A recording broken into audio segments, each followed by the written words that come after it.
So the UDP scanning, are you open on UDP 25? No response to port is open. If port is closed, ICMP port unreachable message is received. So you'll get an ICMP message when you send this UDP scan. So the UDP port open, there is no three-way TCP handshake for UDP scans. So the difference between TCP and UDP, which is critical for you to understand, and you will see this on the test, TCP is a full connection. UDP, I'm just talking, like this video. I don't know if anybody's watching this, right? I have no idea.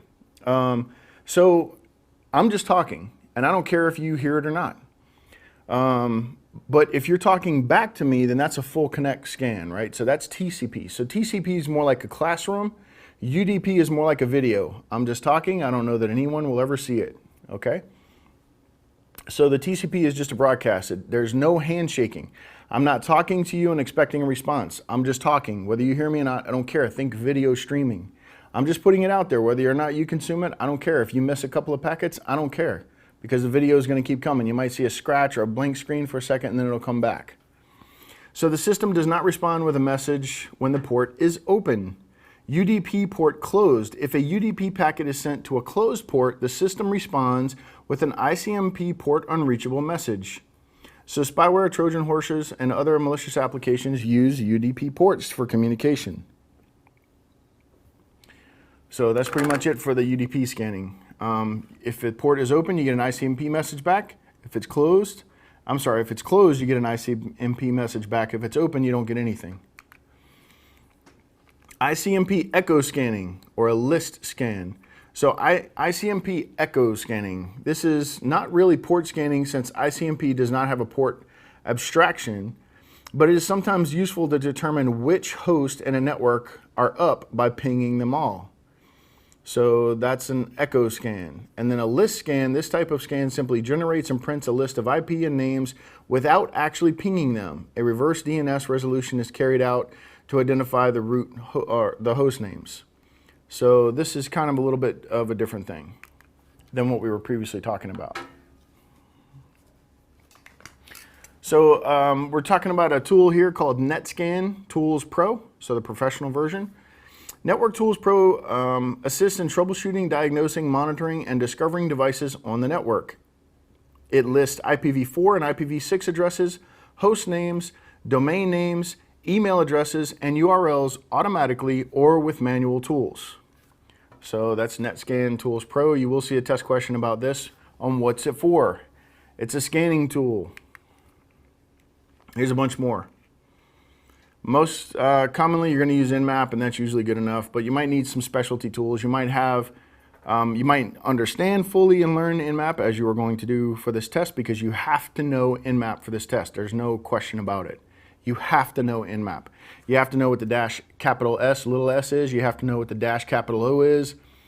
All of those switches and flags, you need to know just about all of them. We'll go over some test questions at the end, and you'll see that there's going to be a bunch of questions about that.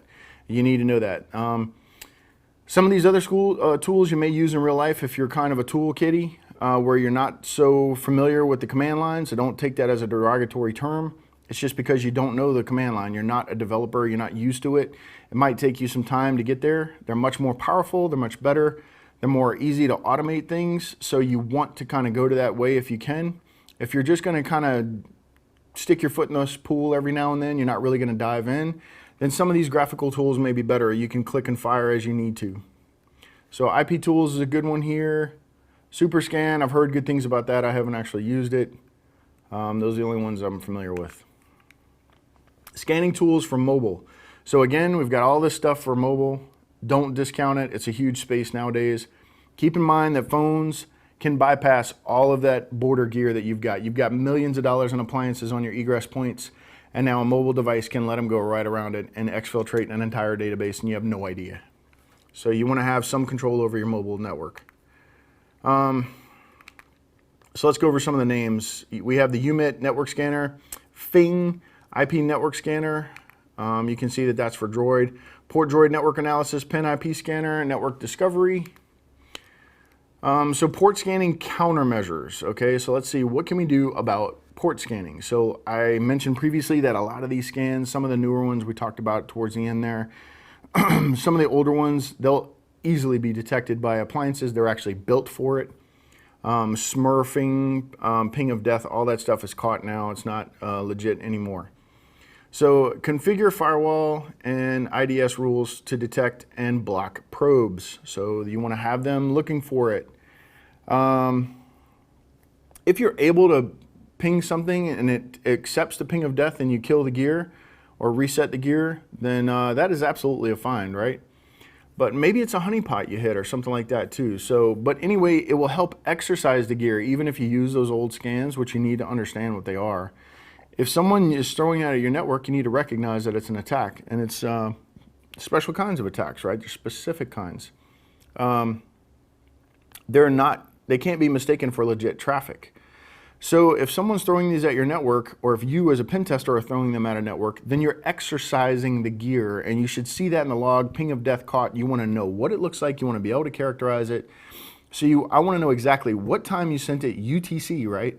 So you want to make sure that you're using UTC time, or that you translate all of your times to UTC. So when you give the report to someone, it's useful. They can go in the logs and say, yeah, we saw that ping of death. We didn't respond to it. We'll work on that, whatever. That's helping the organization by flexing those tools, right?